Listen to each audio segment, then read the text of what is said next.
그 정반합이라는 게 있어요. 정반합이라는 게 뭐냐면은 어떤 정론으로 뭐가 나오면은 그거에 대한 반론이 있다는 거야. 그러니까 우리가 이제 성경적으로 얘기를 하면 우리가 광야를 갈 때 모세가 인도를 하잖아요. 하나님이 낮에는 구름 기둥. 왜냐면 이스라엘 그 사막이 너무 뜨거우니까 낮에는 구름 기둥으로 해가지고 시원하게 해주고 밤에는 또 추워.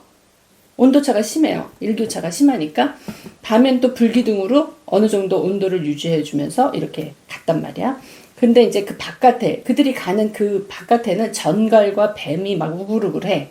그러니까 이들이 여기서 떠나면은 물리는 거야. 해를 당하는 거야. 근데 이제 성경적인 개념으로 그러면서 이제 그 이스라엘 백성을 인도에 가잖아요. 그러니까 말하자면 우편도 있고 좌편도 있는 거예요. 내가 어떠한 사상이 있을 수가 있겠지. 근데 우로나 좌로나 치우치지 말라고 성경에는 그렇게 돼 있어.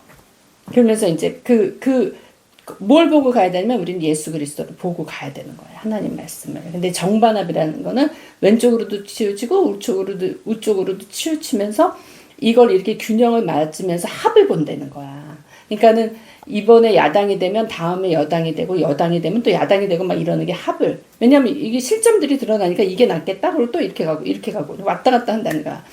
근데 이제 뭐 그렇게 그 세상은 그런 식으로 가죠. 근데 우리는 성경에 보면 예수님이 십자가에 달리셨잖아요. 예수님이 십자가에 달리셔서 거기 같이 달린 강도들이 있죠. 한 사람은 예수님 우편에 있고 한 사람은 예수님 왼편에 있었어. 왜 우편에 있는 강도, 왼쪽 편에 있는 강도. 근데 어떤 강도가 그 예수님하고 같이 천국에 갔어요? 우편에 있는 강도야. 우편에 있는 강도는 자기 죄를 본 거예요. 그러면서 같이 달려있는 위치야. 다른 사람들은 메시아다, 예수님이다 할지 모르지만 세상 사람들은 죄인에 불과해. 그러면서 그냥 힘없이 십자가에 달려서 죽는 그냥 그런 죄인 취급해서 그냥 온갖 수모와 고초를 다 당해가지고 피 철철 흘리면서 지금 십자가에 달려 있어요. 자기하고 별반 다를 게 없어. 근데 오른쪽에 있는 강도는 그를 예수 그리스도를 영접했어요. 나를 기억해달라 그러니까 네가 오늘 나와 같이 낙원에 있을 거라고 얘기했죠. 우리는 우편에 있는 강도나 오른편에 있는 강도나 다 똑같은 강도야. 근데 뭐가 달라요? 한쪽은 회개했다는 거야. 자기가 강도라는 걸 인정하고 내가 도저히 구원받을 수 없는 존재이기 때문에 예수님의 도움이 필요하다는 걸 인정한 거예요. 그거 차이밖에 없어. 강도가 갑자기 좋은 사람이 된 게 아니라고요. 강도인 상태에서 예수님 믿는 믿음으로 내가 죄인이라는 것을 깨닫고 그걸 인정한 그 순간, 그리고 예수님을 붙잡은 그 순간 그는 예수님하고 낙원에 가는 거예요. 존재는 다 똑같아. 다 똑같은 거예요. 근데 우리가 그러니까 나를 보고 회개할 줄을 알아야 되는 거야. 누구도 예외는 없어. 이 세상에 완전한 사람이 어디 있어요? 다 인간인데. 다 똑같은 인간이에요. 조금 더 안다 모른다 그게 무슨 그렇게 큰 차이가 있겠어요. 어차피 완전하신 분은 예수 그리스도밖에 없는데. 그러니까 예수님을 나의 주인으로 모셨느냐 안 모셨느냐의 차이지 다른 건 달라질 게 없는 거예요. 제가 이제 보는데 우리가 요번 4월 25일이면은 13년 되더라고요. 교회가. 13주년이에요. 근데 성경에 보면 아브라함이 99세에 됐을 때 이스마엘은 약속의 자녀가 아니잖아요. 하나님이 계획하신 자녀가 아니야. 사람의 그 욕심으로 난 자녀지. 사람의 의지로 난 자녀지. 하나님은 분명히 너가 그 많은 자손들의 그 아버지가 될 거라고 그러고 그 많은 그 무리를 이룰 거라고 그렇게 얘기를 하셨잖아요. 그럼에도 불구하고 그걸 믿지를 못하고 이스마엘을 낳았어요. 이건 인간의 행동이죠. 인간의 선택이고. 근데 99세가 됐을 때, 그러니까 이스마엘이 나고 13년이 지나는 동안에 아브라함을 찾아오질 않아요, 하나님. 거기 아브라함을 만나서 했던 어떤 사건들이 전혀 없어. 아브라함이 99세가 딱 되니까 성경에는 숫자가 의미가 있거든요. 100이라는 숫자는 생명을 의미해요. 생명을 의미하는데 99세가 됐는데 1년 동안 이제 임신을 해서 백에 생명을 낳아야 되잖아. 말하자면 이삭을 낳아야 되잖아요. 근데 그때 나이가 이스마엘이 13살이었어. 13살이었는데 이스마엘이 13살에 할례를 받아요. 성경에 보면 할례, 표피를 배웠다 그러면서 할례를 받는데 이 할례는 사실 우리의 육적인 것을 베는 거예요. 육적인 것을 죽이는 거야. 그래서 내가 할례를 받지 않으면은 그 이스라엘 유대의 민족들은 사람을 취급을 안 했잖아. 그게 그들의 법적인 어떤 그 종교적인 의식이기도 하지만 그게 굉장히 의미가 있는 거거든요. 그러니까 내가 하나님 앞에 할례를 받았다는 건 나를 죽이고 그들은 그리스도를 믿지는 않았지만 메시아 예수님의 그 율법에 따라서 내가 진짜 유대인이 되는 거예요. 어떻게 보면 그전에는 인정을 안 해주는 거예요. 할례를 받아요. 그러니까 이스마엘이 할례를 받았어요. 그래서 아기가 나서 8일 만에 할례하고 그런 법들이 있잖아요. 그래서 이스마엘이 13세 때 할례를 받아서 그 율법적인 것을 사실 죽이는 거야. 근데 그때 아브라함의 나이가 99세였어. 이제 곧 생명이 태어나요. 하나님이 약속하신 이삭이 태어나요. 그게 이제 14야. 14는 그래서 14라는 숫자는 부활이라는 거를 의미를 해요. 그리고 또 보면은 솔로몬이 이제 성전을 건축을 하잖아요. 솔로몬이 성전을 건축한 시기가 13년이야. 그러니까 우리가 그 13년 동안 나라는 성전을 건축해야 되는 거예요.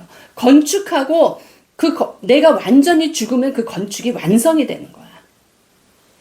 내가 하나님 앞에 죽어야 되는 거야. 내 율법적인 게 죽어야 되는 거야. 나라는 존재가 죽고 그리스도가 내 머리가 돼야 되는 거야. 그때 이제 나라는 성전이 세워지는 거예요. 그게 13년이 걸려. 그 13이라는 숫자가 거기서 또 나와요. 그리고 에스더에 보면은 그 하만이 유다 백성들을 죽이려고 하는 게 그게 아비벌 13일에 죽이라고 딱 그게 나오거든요. 그러니까 13이라는 의미가 이렇게 있는 거야. 그러니까 그 유대인들 어린아이, 나이 든 사람 어린아이, 여자, 할 것 없이 다 죽이라. 그래서 딱 계획을 세는데 그게 13일이야. 그리고 요셉을 보면 요셉이 17세에 아비를 떠나잖아요. 야곱을 떠나잖아. 그래서 17세에서부터 요셉의 고난이 사실은 시작이 돼요. 그래서 30세 때, 애굽의 총리가 되잖아. 그의 고난도 13년이었어. 이 13이라는 그게 그러니까 의미가 큰 거예요. 그래서 제가 이제 생각을 할 때 우리가 이제 13주년을 맞는다. 이제부터 13주년 지나고 그 다음에 14주년에는 뭔가 일이 일어날 겁니다. 나는 그 확신이 있어요. 우리가 여태까지 훈련받았다. 여태까지 훈련받았다. 하나님이 우리라는 사람이 율법이 없으면 또 안 되는 거야. 왜냐하면 율법이라는 거 어떻게 보면 틀이거든. 근데 그래서 하나님이 먼저 이스라엘 백성한테 율법을 줬잖아요. 율법을 주고 나중에 복음이신 예수 그리스도가 오시잖아요. 근데 율법으로는 완성이 안 되는 거야. 율법은 사랑이 없어. 그냥 죄가 뭐라는 거를 가르쳐 주는 거지. 율법은 사랑이 아니에요. 근데 복음이신 예수 그리스도는 그냥 사랑 그 자체야. 누가 자기 목숨을 십자가에 달려 죽으면서까지 생명을 구하겠어요. 그 예수 그리스도만이 답이고 그분이 복음이고 그분이 그냥 그분 자체가 하나님의 아들로 이 땅에 말씀이 돼서 육신이 돼서 오신 거예요. 그래서 진짜 그분을 만났을 때 예수 그리스도가 나의 머리가 됐을 때 우리 성전이 완성이 되는 거거든요. 성전으로서의 그것을 딱 갖추는 거거든. 그래서 예수님이 나의 머리가 되셔서 나를 다스리시는 거예요. 요한일서 2장 27절 보면 기름 부음이라는 말이 나오거든요. 거기서. 그러니까 기름 부음이 우리에게 오면 우리에게 모든 것을 가르쳐 준다는 거야. 그래서 그 가르쳐 주신 대로 우리가 주 안에 거하라는 거예요. 근데 그 기름 부음이라는 게 뭐냐면은 예수님이 십자가에 달려 돌아가시고 기다려라. 내가 성령을 너에게 보낸다. 그렇게 얘기하셨잖아요. 그래서 제자들이 10일 동안 기다려서 이제 오순절 날 성령이 오잖아요. 그때 온 성령은 구약에도 성령이 있었어요. 성령의 역사가 엄청났잖아. 그 선지자들 해보면은 엘리야도 그렇고 엘리사도 그렇고 엄청났잖아요. 그런 그 성령의 역사가. 성령이 있었어. 근데 이 기름 부음으로 오시는 성령은 내 속사람한테 오는 거예요. 그래서 그 기름 부음이 나한테 가르쳐 주신 그대로 우리가 행하는 게 그게 하나님과 우리가 동행하는 삶이거든요. 그러니까 이제 우리는 하나님과 동행하면서 그 기름 부음으로 가르쳐 주시는 대로 주 안에 거하면서 그 행동을 하면서 살아야 되는 거야. 그러면서 에녹이 365일 동안 하나님하고 동행하다가 나중에 들림 받잖아요. 그 1년 365일 다 숫자가 의미가 있다니까요. 1년 365일 하나님과 동행하면서 365년을 살다가 그냥 바로 하나님 앞에 가는 거야. 죽음을 보지 않고 갔어요. 성경에서 죽음을 보지 않고 그냥 하늘로 들림 받은 사람이 에녹하고 엘리야잖아요. 그냥 우리 영이 죽질 않는 거거든. 영이 들림 받아서 가는 거예요. 그러니까 죽어도 살겠고 살아도 죽지 않는다는 게 영은 죽질 않는 거거든요. 그것이 천국에 가느냐 지옥에 가느냐의 문제지. 그러니까 우리가 하나님 앞에 가는 거야. 그러니까 우리가 이 땅에 살아있는 동안 예수 그리스도가 나의 머리가 돼서 기름 부음이 나한테 계속 오면서 우리의 속사람한테 계속 알려주시는 거예요. 어떻게 하라고 가르쳐 주시는 거야. 그 기름 부음에 따라서 우리가 살아가야 되는 거예요. 그래서 왜 그 열처녀 보면 10명 중에서 5명은 등잔만 있고 기름이 없고 5명은 기름까지 있잖아요. 그러니까 기름이 있는 사람하고 없는 사람의 차이예요. 그러니까 어떻게 보면 등잔은 율법일 수도 있지. 근데 그 안에 기름이 있어야 되는 거거든요. 율법으로만은 안 되는 거야. 율법으로만은 심판밖에 없잖아요. 복음이 와야 되는 거야. 예수 그리스도가 오고 예수 그리스도가 보낸 성령이 우리에게 오셔서 우리에게 계속 가르쳐 주셔야 되는 거예요. 그러면은 그 13세 때 이스마엘 13세 때 이삭을 갖고 이스마엘이 14살 됐을 때 이삭이 태어났잖아요. 태어난 거 그러니까 14라는 숫자는 부활이라는 의미예요. 그러면 이삭이 나야지 부활이 나야지 우리에게 30배, 60배, 100배 이런 그 열매들이 있는 거예요. 괜히 30배, 60배, 100배가 나오는 게 아니야. 그런 어떠한 그 확장적인 개념, 그 굉장히 풍성해지는 개념, 뭔가 다시 일어나고 뭔가 부활의 개념이라는 건 굉장히 굉장한 거잖아요. 우리가 사실 봄 같을 때 꽃들이 이렇게 보면서 우리가 생명에 대해서 느끼잖아요. 그러니까 사람들이 굉장히 좋아하잖아. 꽃을 보면서. 생명이 지난한 그 겨울, 그 추웠던 겨울을 그냥 생명이 숨어 있다가 그게 딱 부활돼서 딱 나왔을 때, 터졌을 때 얼마나 아름다워요. 그런 진짜 만개하는 그런 그 느낌이 있잖아요. 그러니까 이삭이라는 생명의 씨가 우리 안에서 나와서 30배, 60배, 100배의 수확을 얻는 거예요. 그러니까 우리가 13년이라는 아니면은 뭐 그런 고난의 시간을 겪어서 우리의 율법적인 거, 도저히 복음이 오지 않아서 거기까지밖에 안 되는 그거를 넘어갔을 때, 그 다음에는 이제 부활이 오는 거예요. 그러니까 여러분도 사실은 지금까지의 인생 중에서 그런 어떤 뭔가를 세우는 13년의 고난이 있었겠죠. 그 13년의 고난, 그것은 예수 그리스도라는 분이 오셔서 우리가 예수 그리스도를 만났을 때 오른편 강도였으나 예수님 만나서 천국 갔던 것처럼 우리가 여태까지의 삶이 그 삶에서 벗어나지 않는 그냥 한계가 있는 삶, 뭔가 좀 획기적인 뭔가 사건이 있어야 되는데 그렇지 않고 그냥 그 율법에 갇혀서 율법의 그 무거움 속에서 그 멍에 속에서 살던 그 삶이 풀어져서 이제 부활의 삶으로 가는 거예요. 그러니까 내가 그 삶에 동참하는 자가 돼야 돼. 내가 예수 그리스도를 머리로 삼고 그분이 이 땅에서 고난을 받고 십자가의 그 대속의 역사를 이루셔서 부활하셔서 우리에게 보내주신 그 성령, 보혜사 성령의 기름을 받아서 그 기름 부음이 우리에게 계속 가르쳐주는 그것으로, 그 가르쳐준 대로 주 안에 거하면서 동행하면서 살아갈 때에 우리에게 부활의 역사가 있는 거예요. 그 이삭의 축복의 역사가 있는 거예요. 우리가 이삭 너무 좋잖아요. 이삭은 별로 고난도 없었어, 사실. 그러니까는 뭐 이삭이라는 이름도 얼마나 많아요. 우리의 삶이 그런 이삭과 같은 풍요로운 삶이 되려면은 사실 우리의 지나간 율법의 시간들이 있었다 이거지. 고난의 시간들이 있었다는 거죠. 근데 참 그래요. 우리가 13년을 지나면서 사람들이 있었을 때도 있고 없었을 때도 있었지만 항상 지키는 우리 멤버가 있잖아. 응?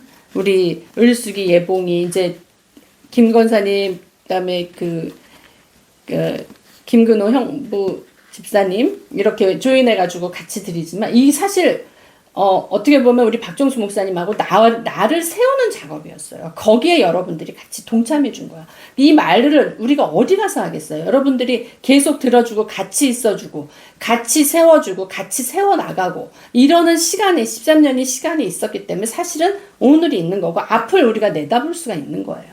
그러니까 우리가 서로 고마워해야 되는 거야. 서로 고맙고 서로 세워줘야 되는 거예요. 그랬을 때 우리가 뭔가를 이룰 수가 있는 거야. 우리가 이루는 거는 같이 이루는 거죠. 박정수 목사님하고 나만 둘이서 이루는 게 아니잖아요. 우리가 같이 이루는 거예요. 우리가 같이 이룰 때 우리 목사님이 항상 얘기하잖아. 우리가 n분의 1로 나눈다. 우리에게 주어진 파이에서 n분의 1로 나눈다. 그건 하나님이 우리에게 주시는 거죠.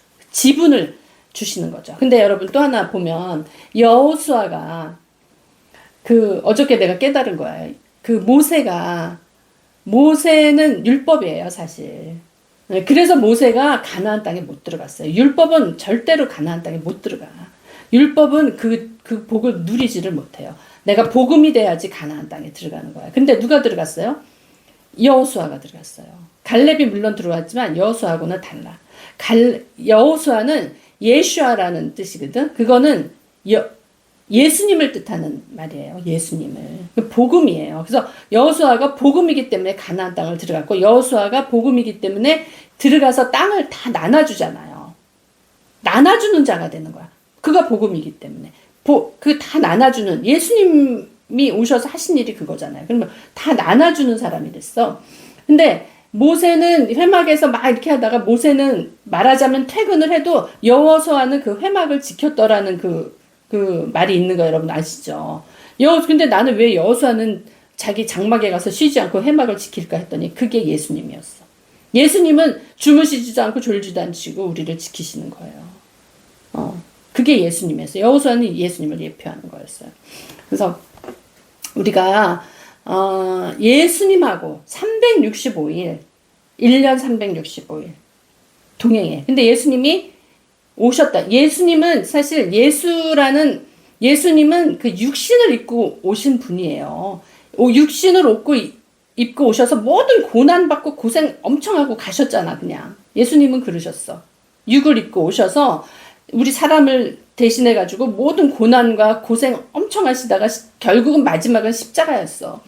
그분이 죽고 나니까 그리스도 예수가 오신 거예요.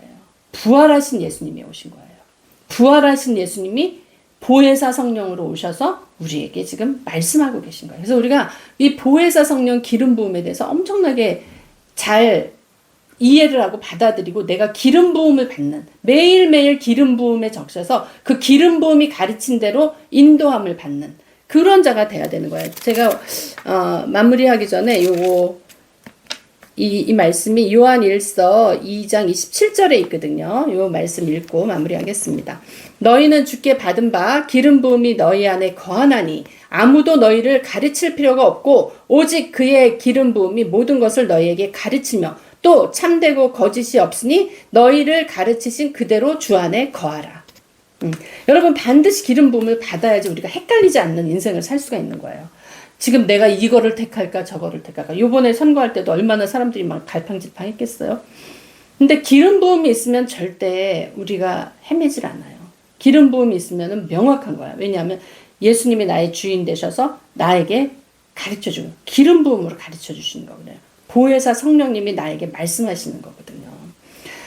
또 한 가지 중요한 거는 사실 나는 좌파는 아니에요. 좌파가 될 수가 없는 게 한 가지만, 난 여러 가지 이유가 있지만 한 가지를 얘기를 하면 너무나 지금 우리의 지금 법이나 이런 생활을 생각을 하면 모든 악법이 좌파로부터 나온다는 게 너무 그게 마음이 아픈 거예요.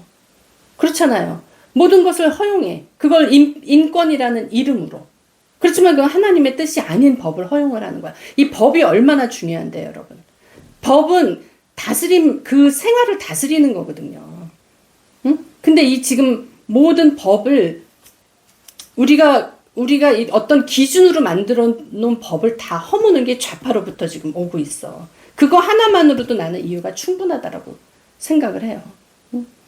동성애 안 되죠. 그 하나님의 섭리가 아니잖아요. 어떻게 자녀를 낳고 어떻게 이 세상을 유지할 거예요. 거기에 무슨 인권이 필요해. 기본이 안 된 건데.